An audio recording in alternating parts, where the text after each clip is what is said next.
जब भी कभी आजादी के बाद बनी टॉप 10 योजनाओं का अध्ययन होगा तो उसमें एस्पिरेशनल डिस्ट्रिक्ट प्रोग्राम को स्वर्ण अक्षरों में लिखा जाएगा। Aspirational District Program. But what is an Aspirational District Program? Prime minister Narendra Modi का एक एस्पिरेशनल प्रोग्राम, एक ऐसा डेवलपमेंट का मॉडल जिससे न सिर्फ विकास की गति को रफ्तार मिली है बल्कि भारत का सम्मान विकास भी हो रहा है।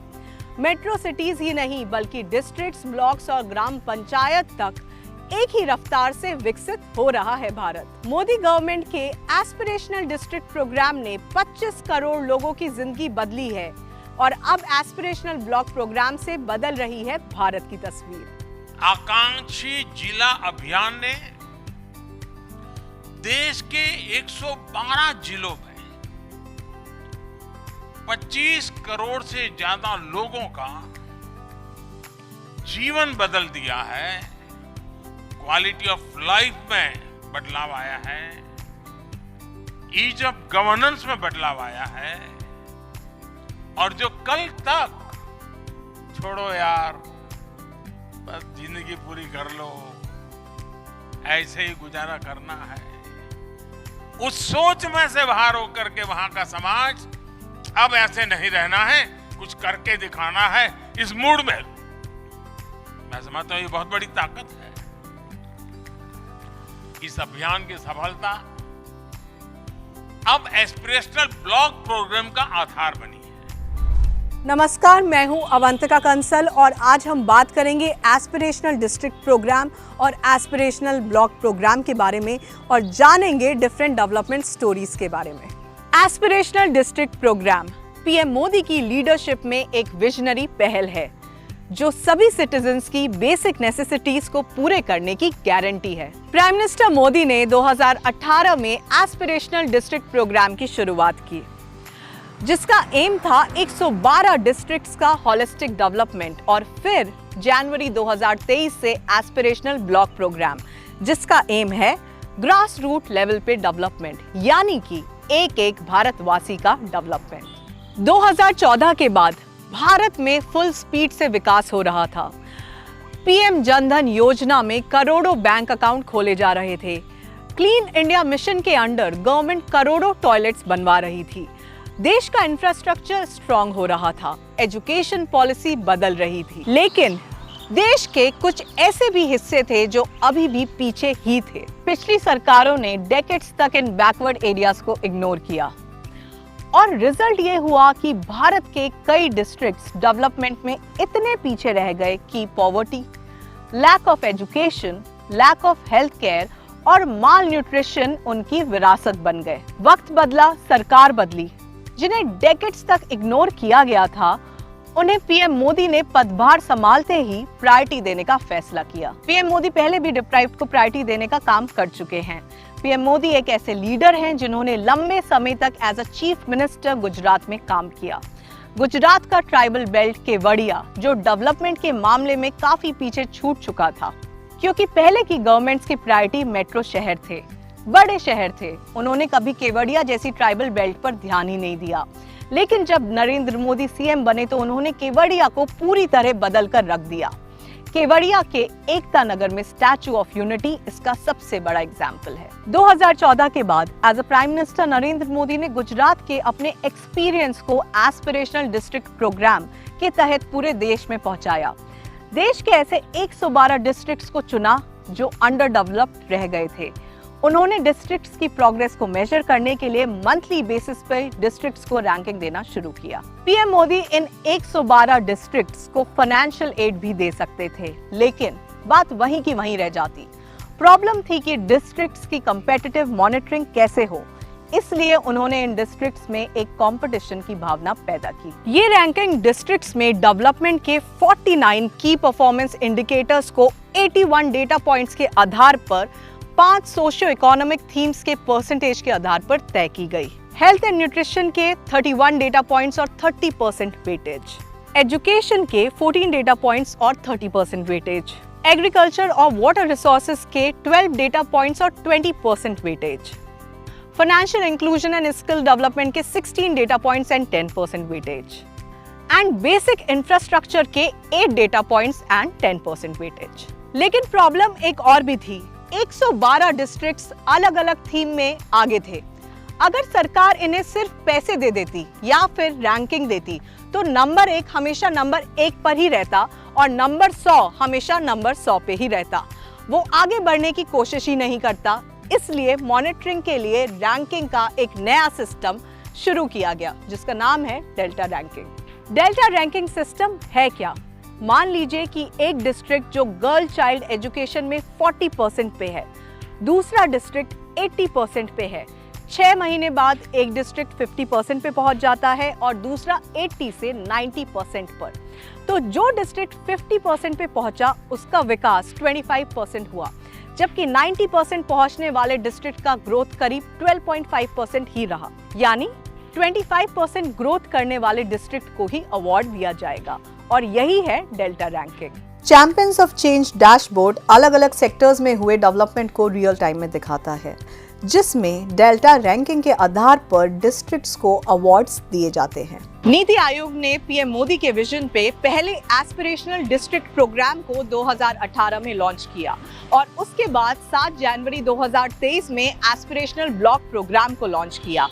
नीति आयोग का फोकस है अंडर डेवलप्ड एरियाज को विकसित करना। एस्पिरेशनल डिस्ट्रिक्ट प्रोग्राम के बाद प्राइम मिनिस्टर मोदी ने 7 जनवरी 2023 को एस्पिरेशनल ब्लॉक प्रोग्राम शुरू किया, जिसमें 329 डिस्ट्रिक्ट्स और 500 ब्लॉक्स को शामिल किया गया। पीएम मोदी का मिशन है कि विकास का फायदा अंतिम व्यक्ति तक पहुंचे और उसी मिशन को पूरा करने के लिए जनवरी 2023 में एस्पिरेशनल ब्लॉक प्रोग्राम लॉन्च किया गया, जिसने देश के 50% से अधिक हिस्सों को कवर किया है। एस्पिरेशनल ब्लॉक्स के डेवलपमेंट को मेजर करने के लिए 40 की इंडिकेटर्स तय किए गए, जिनका सिलेक्शन प्रायोरिटी थीम्स के आधार पर किया गया और इन्हीं इंडिकेटर्स के आधार पर हुए डेवलपमेंट पर ब्लॉक्स की रैंकिंग की जा रही है। हेल्थ एंड न्यूट्रिशन के लिए 14 इंडिकेटर्स, एजुकेशन के लिए 11 indicators, agriculture and allied service के लिए 5 इंडिकेटर्स, बेसिक इंफ्रास्ट्रक्चर के लिए 5 इंडिकेटर्स, सोशल डेवलपमेंट के लिए 5 इंडिकेटर्स, यानी कि कुल मिला के 40 इंडिकेटर्स। अब हम आपको एस्पिरेशनल प्रोग्राम की सक्सेस स्टोरीज दिखाने के लिए देश के अलग अलग हिस्सों के 5 एस्पिरेशनल ब्लॉक्स में लेकर चलेंगे और दिखाएंगे आपको एस्पिरेशनल प्रोग्राम की development stories from the ground.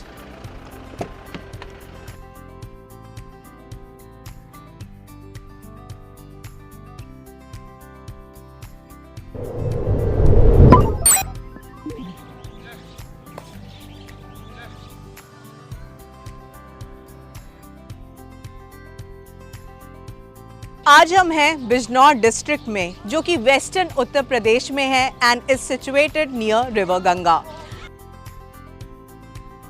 Bijnor district has 2 aspirational blocks. But why it has aspirational blocks and how are those blocks moving away from being aspirational to inspirational? Let us figure it out.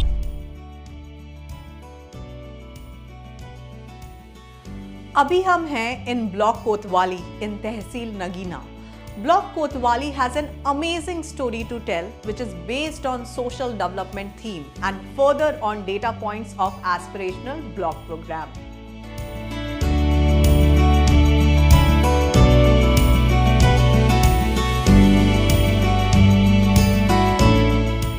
Let us look at the journey of Nagina, situated in district Bijnor, and its rise to become India's woodcraft district, taking vocal for local forward and exporting the products worldwide.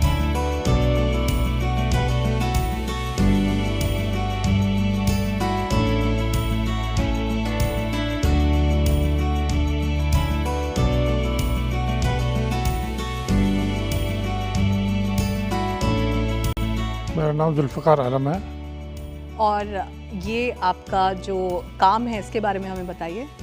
मेरी firm royal would craft के नाम से है और हमारे यहाँ जो product बनता है वो 100% एक्सपोर्ट होता है। क्या प्रोडक्ट बनता है आप? वुडन हैंडीक्राफ्ट का आइटम्स है हमारे यहाँ, जिसमें हम ज्वेलरी बॉक्सेस, वुडन के गेम्स, वॉकिंग स्टिक वगैरह बनाते हैं। तो नगीना अपने आप में वुडन हैंडीक्राफ्ट काम के लिए जाना जाता है। जी हाँ, पूरे दुनिया में पहचान है इसकी। लकड़ी की अच्छी क्वालिटी के लिए नगीना मशहूर है। तो ये अभी हाल ही में एस्पिरेशनल ब्लॉक में आपका कोतवाली आता है, जिसमें नगीना एक तहसील है।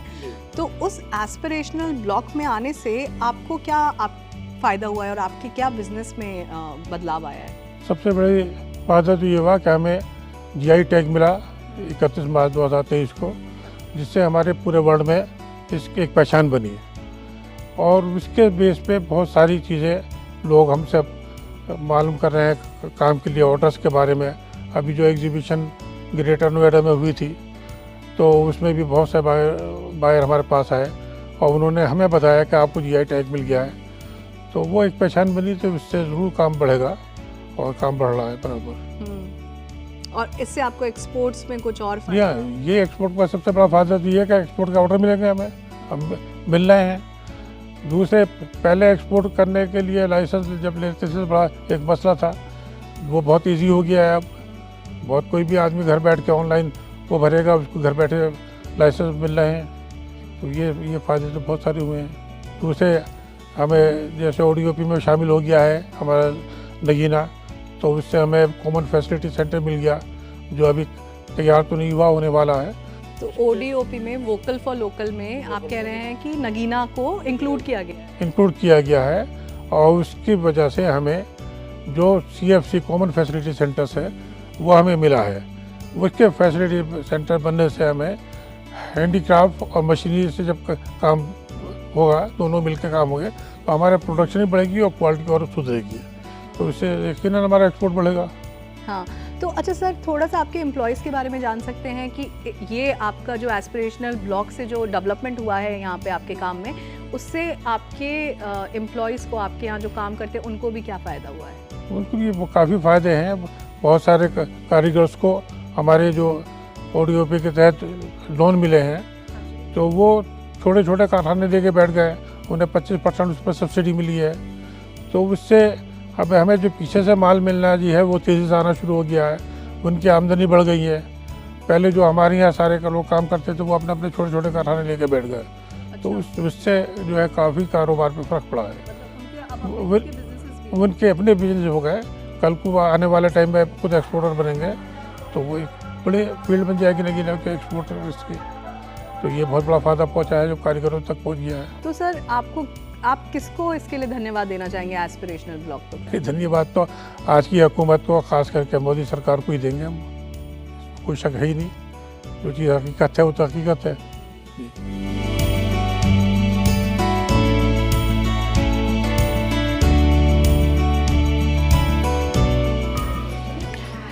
आपका नाम? मेरा नाम गुलनाज है और मैं ब्लॉक कोतवाली में ब्लॉक मिशन मैनेजर के पद पर कार्यरत हूँ।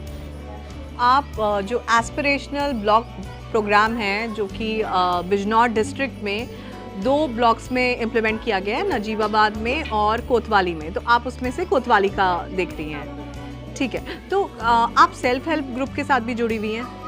मैं ब्लॉक पर सेल्फ हेल्प ग्रुप का काम देखती हूँ। मैं ब्लॉक मिशन मैनेजर SMC भी हूँ। मेरा काम सोशल मोबिलाइजेशन करके उनकी कैपेसिटी बिल्डिंग करने का है।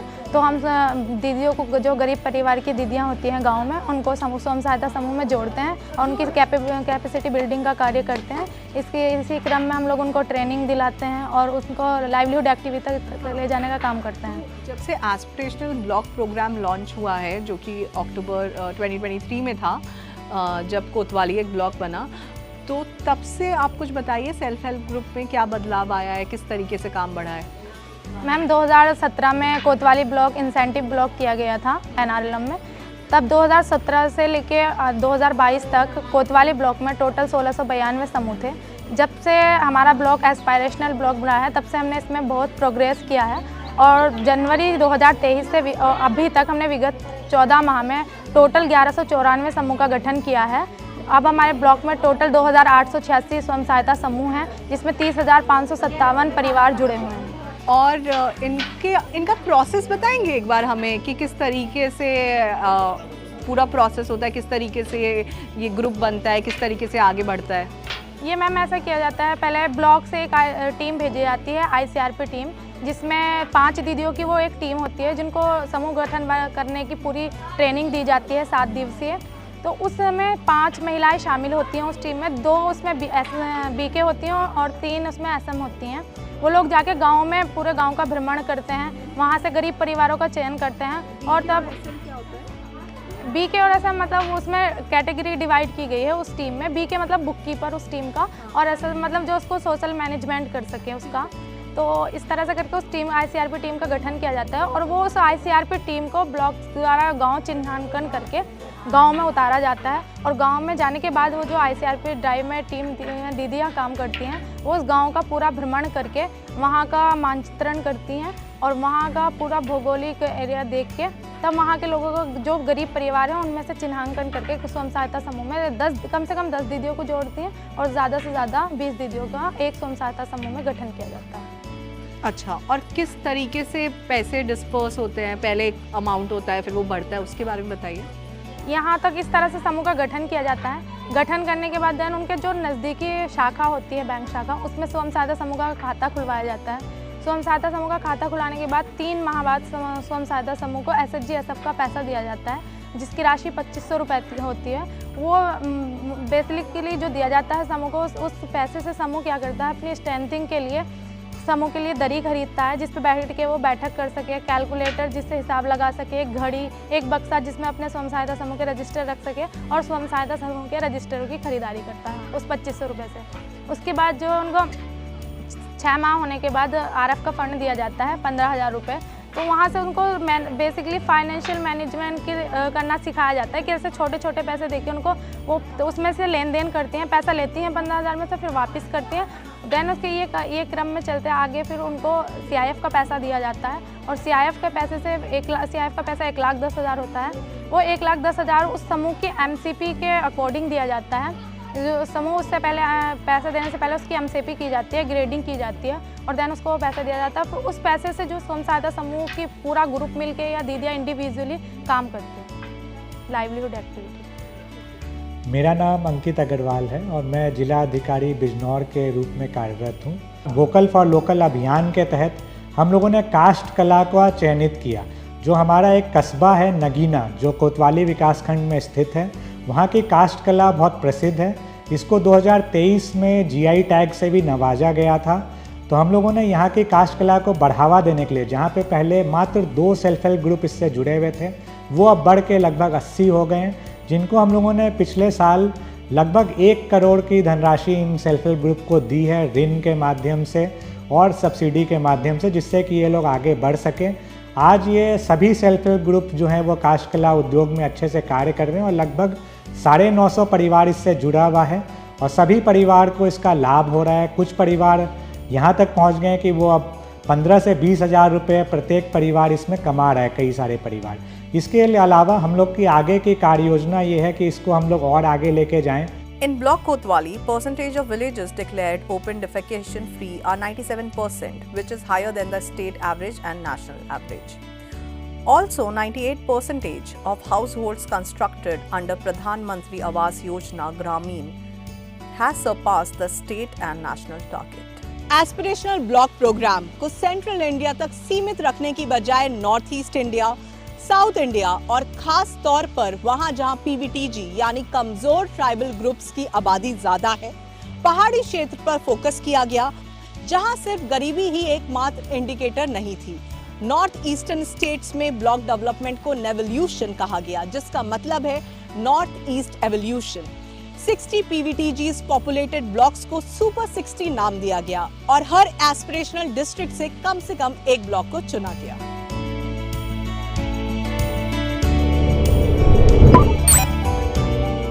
अभी हम हैं असम के बरपेटा में, जो कि एक एस्पिरेशनल डिस्ट्रिक्ट है। बरपेटा की करंट रैंकिंग है 23। चलिए अब चलते हैं मंडिया, जो कि एक एस्पिरेशनल ब्लॉक है इन द डिस्ट्रिक्ट बरपेटा।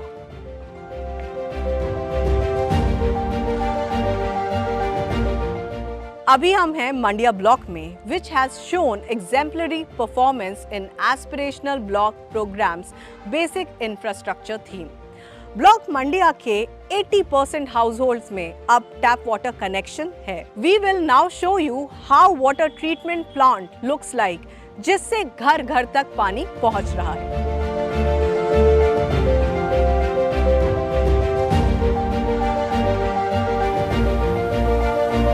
आपका नाम? मेरा नाम सानिदुल इस्लाम। तो आपको यहाँ पे जल मित्र करके बुलाया जाता है, इसका क्या मतलब है?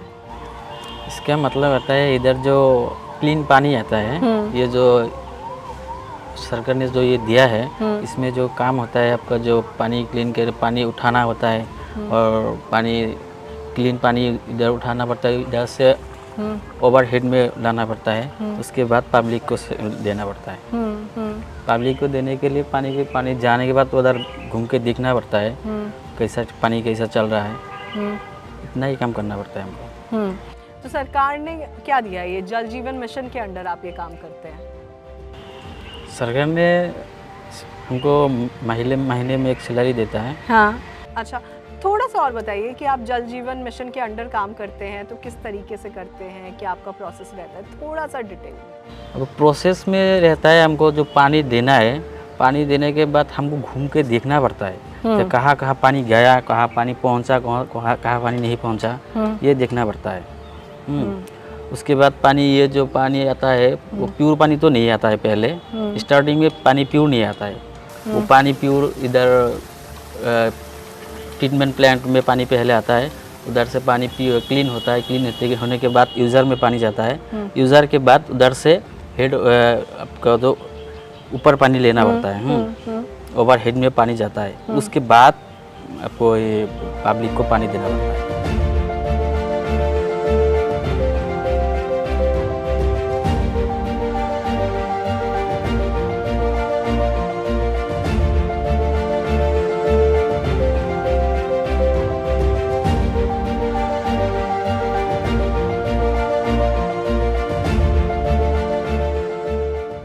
आप लोगों के नाम? आप नमस्ते, मेरा नाम अलमीना खातून। नमस्ते, मेरा नाम मासूम अख्तर।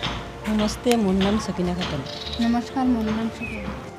तो आप लोग यहाँ पे क्या काम करते हैं? हम लोग जल जीवन मिशन के जो पानी आती है उसको टेस्ट करते हैं, उसमें कितना आयरन है, कितना नाइट्रेट है, और हम लोग घर का जो हैंड पंप है उसका भी पानी टेस्ट करती है, उससे थोड़ा आयरन ज़्यादा होती है, नाइट्रेट होती है, इसमें नहीं होती है, इसका पानी बहुत अच्छा है, ये चेक करते हैं हम लोग। तो ये जो आप चेक करते हैं, दो तरीके का पानी, जल जीवन का और हैंडपम्प का, हाँ। तो ये चेक करके इससे क्या करते हैं? इससे हम लोग लोगों को दिखाते हैं कि कौन सा पानी थोड़ा बेटर है, कौन सा खाने के लिए योग्य है, वो दिखाते हैं कि कौन सा पानी पी सकते हैं। हाँ, और कौन सा नहीं पी सकते हैं, कौन सा पीने के बाद ज़्यादा बीमारी होगी और ये पानी पीने के बाद बीमारी नहीं होगी, ये दिखाते हैं। तो जल जीवन के पानी के बारे में आप क्या कहना चाहेंगे, कैसा क्वालिटी पानी? जल जीवन पानी बहुत अच्छा क्वालिटी है, इसमें बहुत ज़्यादा हम लोग पीते हैं तो शांत फील होती है।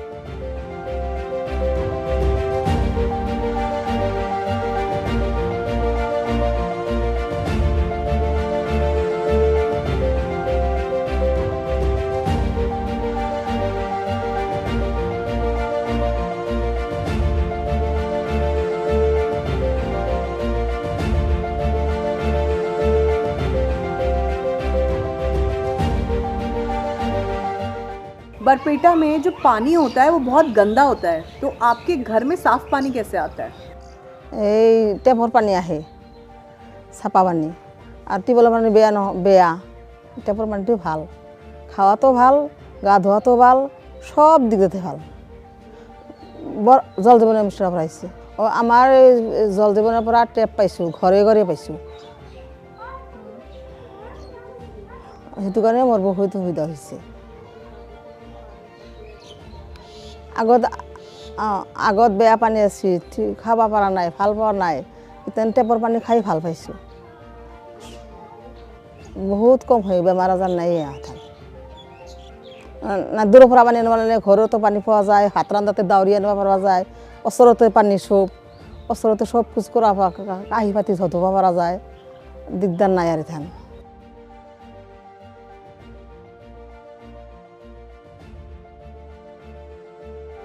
In the block Mandya, there are 180 villages and 27 gram panchayats.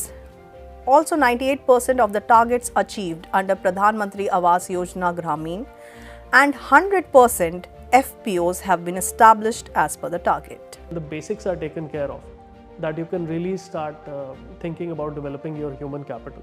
So that, I believe, has been and is the crux of the entire program. The numbers, the hard numbers are one aspect of it, are one side of it, but the larger social impact that it is having, you would be able to hear so many stories across the field. Every time we visit the field, we come across these stories, we come across these people, and it gives you a kind of satisfaction that when you see these people, we have a saying, it's called going from numbers to names. That for us as administrators, everything is based on numbers, that you have say 4,000 households which are not connected with say tap water connection in this vicinity. Once you implement a scheme, that those 4,000 households start having a name, that okay, the place of Shri so and so has a water connection now, but the place of Shri so and so still doesn't have a connection. That is the humanizing aspect of any scheme, which these days is the crux of every governmental program that we implement. Aspirational block programme का एक बहुत ही important aspect है चिंतन शिविर, जो हर block में organise किया गया। इन चिंतन शिविरों में सभी स्टेक होल्डर्स को शामिल किया गया। ब्लॉक के लिए काम कर रहे रेजिडेंट्स, ऑफिसर्स और यहाँ तक कि एनजीओस को भी शामिल किया गया, ताकि वो अपने ब्लॉक के लिए डेवलपमेंट स्ट्रैटेजी बना सके और इम्प्लीमेंट कर सके। ब्लॉक्स में हो रहे डेवलपमेंट को ध्यान में रखते हुए ब्लॉक्स को इंसेंटिव के तौर पर रिकॉग्निशन एंड मॉनेटरी रिवॉर्ड दिए जा रहे हैं। रूल्स के साथ रोल्स भी प्रायोरिटाइज किए गए। ब्लॉक लेवल ऑफिसर्स के अलावा सेंट्रल लेवल पर एक नई स्ट्रैटेजी डेवलप की गई, जिसे स्टेट लेवल पर रेकमेंड किया गया, जिसके तहत यंग हाई परफॉर्मिंग ऑफिसर्स को एस्पिरेशनल ब्लॉक्स और डिस्ट्रिक्ट्स में फिक्स टेन्योर के लिए पोस्ट किया गया।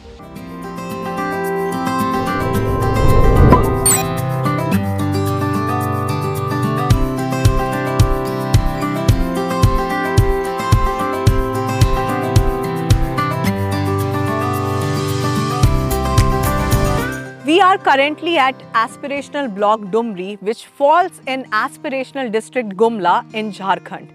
Well, a lot of work has been done in area of health and nutrition in the block Dumri, and also a lot of emphasis has been laid on PVTGs.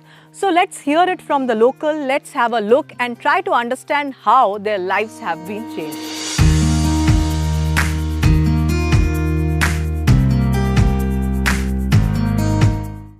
We are currently in PVTG area, जो कि है aspirational block Dumri Jharkhand में, and we also have anganwadi supervisor with us. So let's talk to her. Ma'am, आपका नाम? मेरा नाम प्रीति कुमारी है। Ma'am, आपके ब्लॉक में एस्पिरेशनल ब्लॉक डुमरी में किस तरीके से हेल्थ एंड न्यूट्रिशन में बदलाव आया है जब से एक एस्पिरेशनल ब्लॉक बना है? ऐसे तो हम लोग शुरू से ही, जब से आंगनबाड़ी बना है उस समय से ही काम कर रहे हैं हेल्थ और न्यूट्रिशन पे, लेकिन जब से हमारा आकांक्षी ब्लॉक चुना गया है तो इसमें प्रोग्रेस ज़्यादा हुआ है। सबसे पहले तो हम लोग बच्चों को जो स्क्रीनिंग करते थे वो अब मंथली कर रहे हैं उसका स्क्रीनिंग, जिससे जो सैम बच्चे हैं, मैम बच्चे, वो सामने आते हैं। सैम और मैम बच्चे क्या हैं, उसके बारे में थोड़ा सा डिटेल में बताइए हमें प्लीज़। सैम बच्चा जो है वो अति कुपोषित होता है, जिसमें कि 12 पॉइंट एक टेप होता है, MAUC टेप, उसमें 12.5 से नीचे आता है बच्चा, वो सैम बच्चा हमारा होता है। और अगर उसमें कोई मेडिकल कॉम्प्लिकेशन, जैसे उसके पैर में स्वेलिंग है या कुछ उसको बीमारी है, तो उसको हम लोग MTC रेफ़र करते हैं, माल न्यूट्रिशन सेंटर जो है वहाँ पे रायडी में है, वहाँ उसको रेफ़र करते हैं। लेकिन जो बच्चा अगर सैम भी है और उसमें कुछ कॉम्प्लिकेशन नहीं है, मेडिकल कॉम्प्लिकेशन नहीं है, तो उसको हम लोग यहीं सेंटर में उसका ज़्यादा ध्यान दे के, सेविका उस पर कंटिन्यू उसके घर जाती है, होम विजिट करती है। जो हम लोग पैकेट देते हैं, जो THR का पैकेट देते हैं, उस पैकेट में जैसे और बच्चों को पर मंथ 4 पैकेट देते हैं, लेकिन वैसे बच्चे जो सैम और मैम है उसको हम लोग 6 पैकेट देते हैं। उसको कैसे बनाना है, कैसे खिलाना है, कितने बार खिलाना है, वो करते हैं। दूसरी हम लोग के गुमला ज़िला में समर अभियान चला जो मेनली सैम बच्चों और मैम बच्चों के लिए मतलब पोषण में सुधार के लिए उसको स्टार्ट किया गया था। तो उसके अंतर्गत भी सारे जितने भी पोषक क्षेत्र हैं हमारे, उसके अंदर सारे लोगों का सर्वे किया गया। उसमें से हर महीने बच्चों का वजन लिया गया, हर 3 महीने पे उसका हाइट लिया गया, क्योंकि जो कुपोषित बच्चे सामने आते हैं वो ऊंचाई के हिसाब से उसका हाइट वेट कितना है उसी से सामने आते हैं। अगर उसका ऊंचाई इतना है तो उसका आइडियल WHO का एक मापदंड है उसी में दिया हुआ है, और उसी ऊंचाई के हिसाब से उसका हम लोग वेट देखते हैं और फिर पता चलता है कि हाँ इतना है, इससे कम है तो ये सैम बच्चा है। तो वो हम लोग पर मंथ करवाते हैं, उसका फिर हम लोग एंट्री करवाते हैं पोषण ट्रैकर में, और उससे जो बच्चे सामने आते हैं उसको स्पेशल ट्रीटमेंट, वो रागी लड्डू, और उसी समर अभियान के अंतर्गत जो हम लोग के आपने बात की रागी लड्डू की, उनको आप रागी लड्डू देते हैं, तो उसके बारे में कुछ बताएंगे कि क्यों देते हैं रागी लड्डू, क्या उसके बेनिफिट्स है, क्या फ़ायदे हैं बच्चों के लिए? रागी जो होता है मड़ुआ होता है, उसमें कैल्शियम आयरन भरपूर मात्रा में होता है, तो बच्चों के ग्रोथ के लिए, उसके वेट के लिए वो बहुत फ़ायदा कर रहा है। जब से हम लोग रागी लड्डू देना शुरू किए हैं, बच्चे का वेट बढ़ना शुरू हुआ। कुछ बच्चे बहुत इनएक्टिव थे, वो बैठ नहीं पाते थे, बोल नहीं पाते थे, उन बच्चों में भी फ़ायदा देखने को आया। वो बच्चे भी चलने लगे, बोलने लगे। तो रागी लड्डू बच्चों के ग्रोथ में बहुत इम्पॉर्टेंस रोल अदा कर रहा है। दोनों सैम और मैम के सैम मैम। रागी लड्डू हम लोग धात्री महिलाओं को भी दे रहे हैं, जो बच्चे जैसे बच्चा जन्म ले लिया 6 मंथ तक जो माँ हैं और उनको कमी है, ब्लड का कमी है, कैल्शियम का कमी है, थोड़ी वीक है, वैसी महिलाओं को भी हम लोग रागी लड्डू देते हैं और उसमें भी फ़ायदा देखने में आता है। और क्या यहाँ पे प्रेग्नेंट वुमेन को फर्स्ट ट्राइमेस्टर में एक बेसिक केयर प्रोवाइड की जाती है? यस, उसके बारे में कुछ बताएंगे हमें? जैसे कि हमारी सेविका को मैं अपना सर्वे करने के लिए, जो सर्वे रजिस्टर है उसमें जब गर्भवती घूमती है घर में, तो वैसे में वो महिलाओं से पूछती है कि आपका अगर आप पीरियड हुए हैं तो कब से नहीं हुए हैं, तो उसको फिर वो बताती है इतने दिनों से, तो फिर आइए चेक करवाएंगे, आंगनबाड़ी आइए, फिर ANM दीदी की सहायता से उसको लाते हैं, आंगनबाड़ी आते हैं, और BHND जो टीकाकरण का दिन होता है उस दिन आती है वो लोग, फिर उन लोग का पता चलता है कि इतने दिन से उन लोग का पीरियड नहीं हुआ। तो जैसे 3 मंथ में ही ज़्यादा, पहले हम लोग ज़्यादातर लोगों का तो 3 मंथ में ही हो जाता है, ट्रेस हो जाती हैं, तो उनका फर्स्ट ANC से ही शुरुआत हो जाता है चेकअप, और जब से चेकअप होता है उसके बाद उन लोगों को फर्स्ट ANC में आयरन, कैल्शियम का टैबलेट, फिर TT1 फर्स्ट बार में ही TT1 का टीका पड़ जाता है। उसके बाद वो BP, फिर होमोग्लोबिन टेस्ट वगैरह करती हैं और उन लोग को बताती हैं कि कैल्शियम का टैबलेट सुबह खा लीजिए और आयरन वाला खाने के बाद रात को खा लीजिए। और हम लोग सेविका लोग भी होम विजिट के दौरान ही, आंगनबाड़ी सेविका लोग टीकाकरण के दिन भी जितनी भी गर्भवती और धात्री महिलाएं होती हैं उन लोग को साफ़ सफाई के बारे में भी बताती हैं कि खाना वाना बनाने से पहले हाथ धो लीजिए, फिर बच्चों को खिलाने से पहले भी हाथ धो लीजिए। तो प्रेगनेंसी के लिए इन्हें कोई हेल्प मिलती है, डिलीवरी में हेल्प मिलती है, इंस्टीट्यूशनल डिलीवरीज में हेल्प मिलती है, किस तरीके से जाती है महिला डिलीवरी के लिए? हम लोग यहाँ पे जैसे कि अब 9 मंथ किसी का स्टार्ट हो गया तो यहाँ पे एक ANC चेकअप बोर्ड रखा हुआ, हम लोग बोर्ड रखे, वाइट बोर्ड। ANC चेकअप के बारे में बताइए, क्या मतलब है उसका? ये ना प्रसव पूर्व 4 जांच होता है, फर्स्ट, सेकेंड, थर्ड और फोर्थ। फर्स्ट जो चेकअप होता है वो फर्स्ट 3 मंथ से 4 मंथ के अंदर होता है। सेकेंड चेकअप जो होता है वो 5 मंथ 6 मंथ के पहले हो जाता है। थर्ड होता है जो 7th मंथ में, और लास्ट जो ANC होता है वो 8 या 9 मंथ में कवर होता है। तो वो जो लास्ट चेकअप होता है ना, उस समय हमारी सेविका वो जो महिला गर्भवती है उसके फैमिली मेम्बर, उसके हस्बैंड, उसके सास ससुर के साथ मिलकर उसका पूरा तैयारी करवाती है। जो हम लोग का ममता वाहन है उसका नंबर देते हैं, या फिर गांव का कोई आदमी जिसके पास गाड़ी का सुविधा है उसका नंबर उसको देते हैं कि रात वगैरह में आपको पेन हो तो आप वहाँ उसको फ़ोन करके गाड़ी बुलाइए और सीधा डुमरी ले जाइए। या उदनी में हेल्थ सब सेंटर भी है तो वहाँ भी होता है, वहाँ भी जाती है ग्रामीण, और वहाँ पे भी डिलीवरी होता है। आप जब प्रेग्नेंट थी तो सरकार ने आपको किस तरीके से मदद की? जब मैं प्रेग्नेंट थी तब सहिया दीदी आई, 2 महीना की थी तब। इसके बाद आंगनबाड़ी में बोली कि नाम लिखवा लो, इसके बाद नाम लिखवाई, फिर आंगनबाड़ी में टीका मिला, इसके बाद राशन भी देती थी, दवाई भी देती थी, आयरन गोली सब। इसके बाद जांच भी होता था। जब मैं 9 महीना की हुई तब गाड़ी आई, फिर मैं हॉस्पिटल गई, वहाँ नॉर्मल हुई है। इसके बाद ये 2 किलो 400 ग्राम की थी, इसके बाद वहाँ दवा मिला, इसको भी मिला। इसके बाद यहाँ भी दीदी लोग, नर्स दीदी टीका दी थी, पोषण का खाना भी दिया उसको, फिर राशन देते थे वो पोषण का, उसको भी बना बना के खिलाते थे। In the block Dumri, 98% institutional deliveries have been reported against 78% state average. And 7,500 out of eligible 9,000 PBTG citizens have been screened for sickle cell diseases. Her block में एक एस्पिरेशनल ब्लॉक फेलो अपॉइंट किया गया। इन्हें IITs, NITs और IIMs जैसे best educational institution से चुना गया। एस्पिरेशनल ब्लॉक फेलो का फोकस डेटा ड्रिवन गवर्नेंस है और यही एडमिनिस्ट्रेशन को उन ग्राम पंचायत तक पहुंचाने में सहायता करेंगे जो पिछड़ रहे हैं। प्रोग्राम के इम्प्लीमेंटेशन के लिए जूनियर सेक्रेटरी या एडिशनल सेक्रेटरी लेवल ऑफिसर को सेंट्रल प्रभारी के रूप में नियुक्त किया गया। डेवलपमेंट डेटा ड्रिवन और नीड बेस्ड है। इसे इंश्योर करने के लिए सैटेलाइट इमेजिंग जैसे फ्रंटियर टेक्नोलॉजी को यूज किया गया, जिसका रिजल्ट ये हुआ कि डेवलपमेंट सिर्फ गांव के प्रधान के ऑफिस या घर के आसपास ना होकर गांव में हर उस जगह तक पहुंचा जहां उसकी जरूरत थी। एस्पिरेशनल प्रोग्राम का एक रिमार्केबल एस्पेक्ट है जन भागीदारी, जिसके माध्यम से हर एक स्टेक होल्डर, ऑफिसर, रेजिडेंट और यहाँ तक कि NGOs ने अपने अपने ब्लॉक्स और डिस्ट्रिक्ट्स के लिए एक यूनिक डेवलपमेंट स्ट्रैटेजी बनाने में अपना कंट्रीब्यूशन दिया।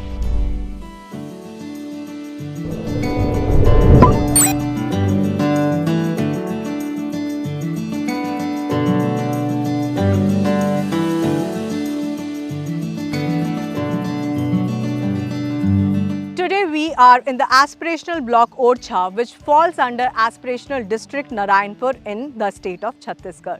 Approximately 70% of the total population here comprises of tribals, which is 26.76% of the total tribal population of Chhattisgarh. Well, tremendous growth has been witnessed in the field of agriculture here. 100% of FPOs are formed as per target. 90% beneficiaries under PM Kisan with land details seeded. Also, 98% animals are bovine vaccinated.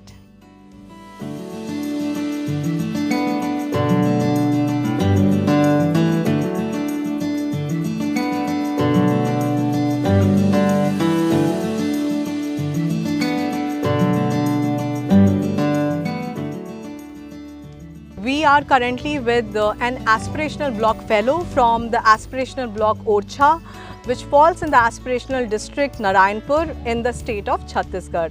So, please introduce yourself. Okay. Namaste. My name is Alfie and I'm from Kerala. And I have completed my Masters in Social Work from Rajagiri College of Social Sciences. And as of now, I'm working in Orchha as Aspirational Block Fellow. Great. So, while you are appointed here as Aspirational Block Fellow, what are the kind of changes which you have seen have happened over the time since you have been appointed here?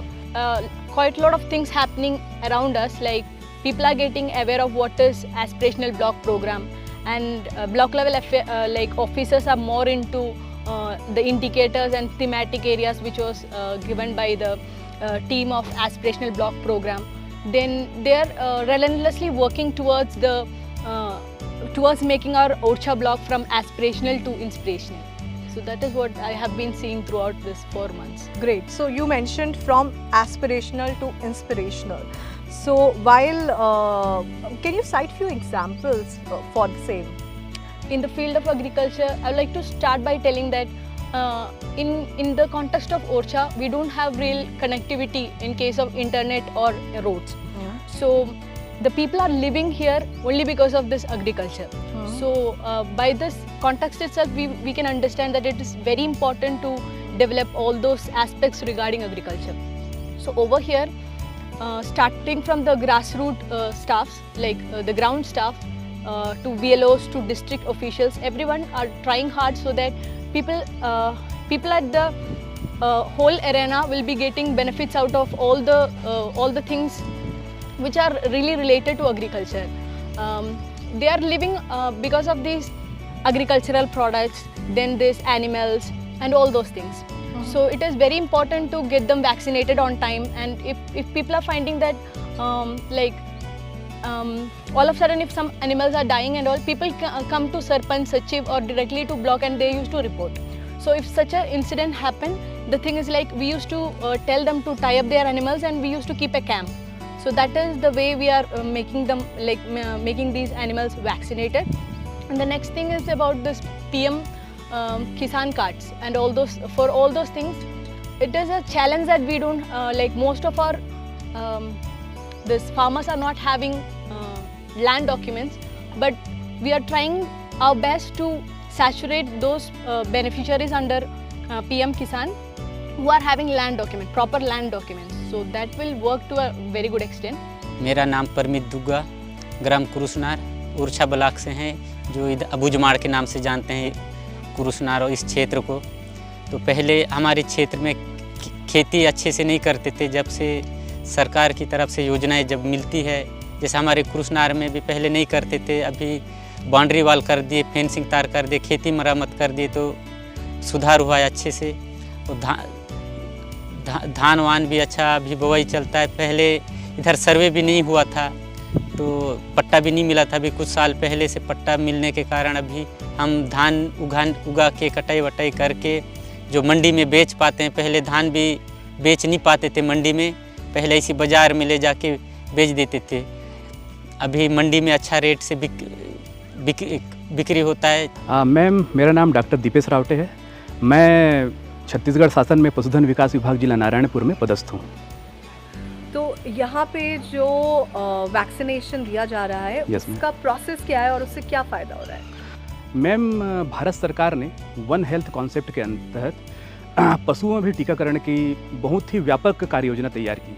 इसमें हम जिसे हम foot and mouth disease कहते हैं, खुरा चपका हम लोग स्थानीय भाषा में इसे कहते हैं। इसके अतिरिक्त ब्रुसेलोसिस जो डिसीज़ है, और भी अन्य बहुत सारी जो बीमारियां हैं जो हमारे पशुओं को होती है और इसके माध्यम से जो मनुष्य में भी फैल सकती है, उनको रोकने के लिए एक बहुत व्यापक कार्य योजना बनाई गई है, जिसमें हम 100% अपने जो एनिमल पॉपुलेशन है उनको वैक्सीनेट करते हैं। हमारे मतलब डिपार्टमेंट में वैक्सीनेटर्स हैं, डॉक्टर्स हैं, साथ में हम लोग जो अनएम्प्लॉयड यूथ हैं उसको भी इसमें एंगेज करते हैं। गवर्नमेंट ऑफ इंडिया की तरफ से उन्हें वैक्सीनेशन में सपोर्ट करने के लिए ऑनोरियम भी दिया जाता है। इस प्रकार से हम पूरे एक टीम बनाकर पूरे गांव-गांव जाकर हम लोग वैक्सीनेशन करते हैं। फुट एंड माउथ डिसीज़ का जो वैक्सीनेशन है 4 महीने की उम्र में हम अपने एनिमल्स को देते हैं, जो कैटल बफेलो को। इसी प्रकार से ब्रुसेलोसिस का जो वैक्सीनेशन है सिर्फ फीमेल एनिमल्स को दिया जाता है, वो भी 4 से 8 महीने की उम्र में। ये इसका प्रोसेस है। इसके बाद इसका इम्पैक्ट क्या हो रहा है, हम देख रहे हैं पिछले 2-3 सालों से हम लोग लगातार जो वैक्सीनेशन है, जो भारत सरकार के द्वारा जो वैक्सीनेशन कार्यक्रम चलाया जा रहा है, उसको लगातार हम लोग इम्प्लीमेंट करते जा रहे हैं। उससे जो मृत्यु दर है पशुओं में वो बहुत हद तक कम हो गई है। और इसी के साथ साथ जो प्रोडक्शन है, आपने अभी हमारे डेयरी के एनिमल्स को देखा जो पर डे मतलब 10 लीटर 20 लीटर के आसपास दूध देने की क्षमता रखते हैं। अगर ये बीमारी उनमें लग जाए तो उनकी जो दूध की क्षमता है वो 10 लीटर से 2 लीटर में आ जाती है। तो उससे अगर, और ये मतलब डायरेक्ट रूप से क्या है, हमारे जो किसान है उसको प्रभावित करता है। एस्पिरेशनल प्रोग्राम की सबसे खास बात यह है कि राज्यों पर कोई भी फैसला थोपा नहीं गया, बल्कि राज्यों को केवल टेम्पलेट्स, एलिजिबिलिटी और गाइडलाइंस दी गई।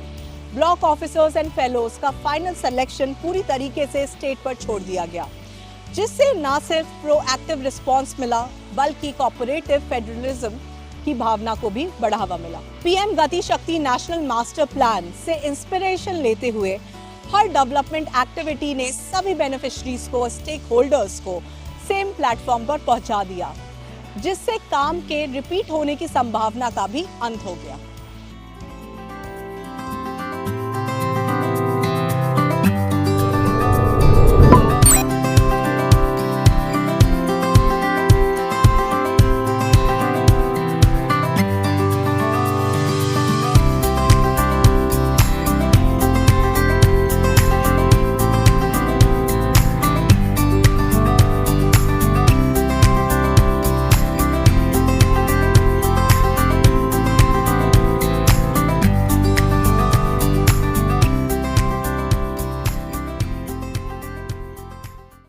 Currently in Madikera East, which is an aspirational block from district Kurnool, Andhra Pradesh.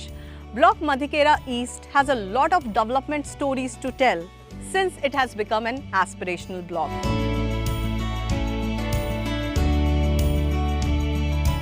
Major ones are related to education, due to which biggest social change has taken place. That is drastic reduction seen in girl-child marriage.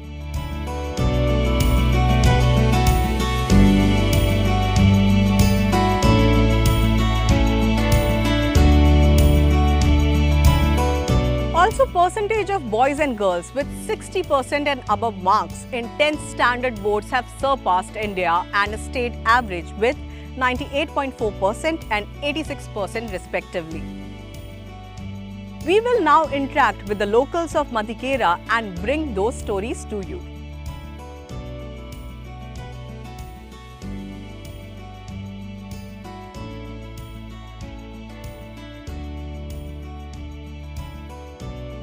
We are currently with Hima Prabhakar Raju, who is the Chief Planning Officer from District Kurnool, Andhra Pradesh. Hello, sir. Yes, ma'am. So, sir, we would want to understand how aspirational block program has helped the dropout students to come back to studies. The main problem in this region is backwardness.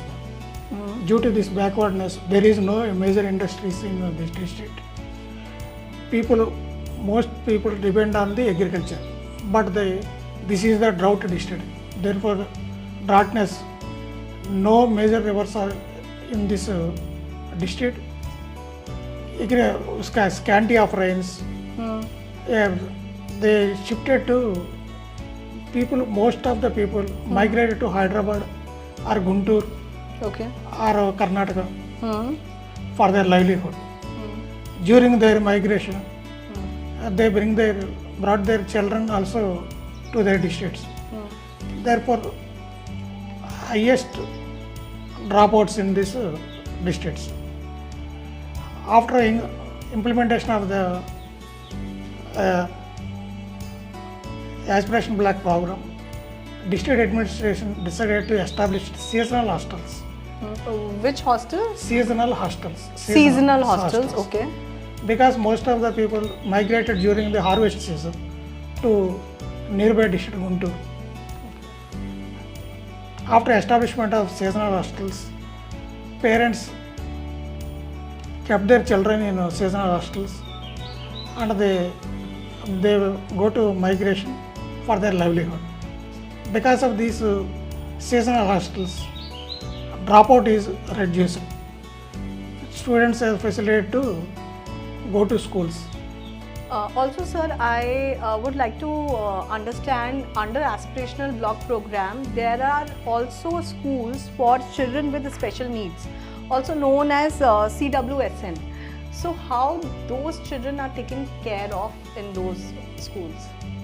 Children with special needed schools, children are specially care with expert persons, and they are motivated to mingle with other co-students. In this regard, special care was taken by the teachers and motivated them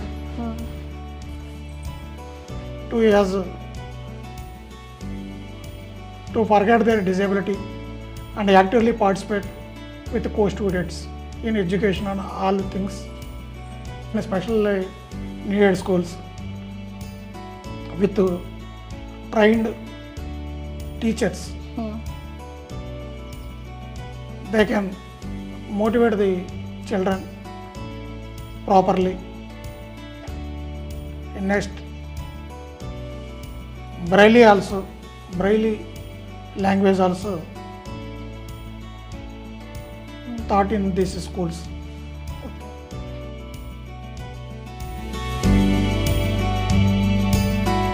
We are currently with the principal of AP Model School and Junior College, Madikera East, with Mrs. Savita Chakravarti. So, ma'am, we would want to know what kind of changes have you seen in the school since Madikera East became an aspirational block? Fine. Hello, Amantika. I am very pleased to have you here today. So, this school is established in the year 2013. Since then, actually, this is English medium school which is established in the rural areas where the villages are very backward villages. Okay. the government have selected that particular villages where the students does not even approach to the school. So ma'am, a little bit you would want to tell us about Madikera East, the kind of place it is? Actually, Madikera East is the cornermost village in the Kurnool district. Okay, it comes as a border to the Anantapuram district. It is between, like you can say, a junction between Anantapuram district and Kurnool district. Fine. So in the interior Kurnool district, we will be having many number of schools and colleges. But the very motto of the government is to establish English medium school in the rural areas. So this is a purely English medium school from 6th standard to +2 level. Okay, so we are educating students from 6th standard to +2 level, and surprisingly what the thing is, 6th, 7th, 10th and inter students will be studying state board, whereas 8th and 9th students will be parallelly studying CBSE pattern. Okay. So that is it here. And coming to the aspirational block program, as a part of National Institute for Transforming India, so this particular institution is been selected, and we are very happy to see that we have developed infrastructure facilities, not only benches, chairs and lab facilities, but also we were provided with IFP panels, okay, flat panels, so through which we can directly educate the students by seeing and learning. Okay, look, by simply reading the textbooks and giving a picture of any particular thing, like say I am geology teacher, so I can explain you by telling an example of a cell. Cell, we can draw the diagram of a cell on the board and we can teach that to the students. Okay, so students imagine that the cell may be this much structure, it may be a length of 25 centimeters like that. Okay, so actually by letting them to see in IFP panels, they will understand what is the structure of the cell, what is actually the function of a nucleus and everything. So this is merely an example of geology, and this will happen in all the subjects like maths, social. Even they understand what is the parliament, how the people sit in the parliament, what are the things going to be. And you know one thing, actually after looking into the particular thing what is happening there, they practice the same here. Okay, so thinking themselves as a speaker, thinking themselves as a political leader, thinking themselves as education minister. So they imagine themselves like what I am going to take good steps in future, what type of steps will be good for the students. That is how students will realize. So they make the model of MOU and then present it. Yeah, that is how actually, look, we used to conduct competitions like if I were the president of India, what are the changes you are going to bring? In the same way, if you were the president of, if you were the education minister here, what are the changes you are going to bring in the education system? Then definitely the outcome will be excellent, isn't it? Because what they expect, definitely that will come out. So that is going to happen with the IFP panels. And also parallelly, we are providing tabs to the student. Look, actually the students who are studying here are orphans. We are also providing a hostel also here for the 100 members students. Only for girl students we are providing hostel. Okay. Also most of the orphan students, also the parents who are migrated to different places for livelihood, those students are studying here. Okay. For those students it becomes a dream for having a tab like that thing. Okay, for technical improvement of their knowledge. And these students are provided with tabs also. That is 8th and 9th students are provided with a tab installed with Byju's content. So Byju's content for each and every subject they will be having. So they will learn by seeing the Byju's, also experiencing the teaching with their teachers. And also before going to attempt any assessment like formative assessment or summative assessment, they will practice some model papers in the tabs itself. So that is going to fetch them a lot. Okay, definitely that is going to give a beautiful experience to the students. So that also having a technical knowledge and getting a technical knowledge to the rural people at the Madikera East is really a boon to them, isn't it? So actually we, being a teacher, even I am not providing, I am being an employee, I may not be providing a tab to my daughter, but here actually the students here who are studying from the village background and their parents, they doesn't know even a letter in the English, they are studying in the English medium. Also they are getting tabs over here, and also tabs installed with good apps like ePathshala. They will be having a dictionary, e-dictionary. So whatever word they feel difficult, definitely they will go to that dictionary, the dictionary, e-dictionary, search the word and they will try to utilize that word in the classrooms. That is what happening here.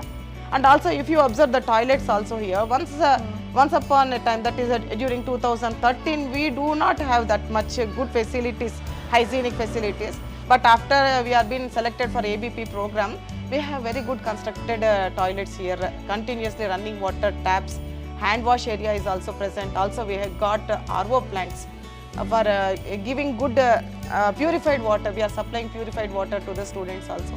So that is it. Also we have developed very good ground also, playground also.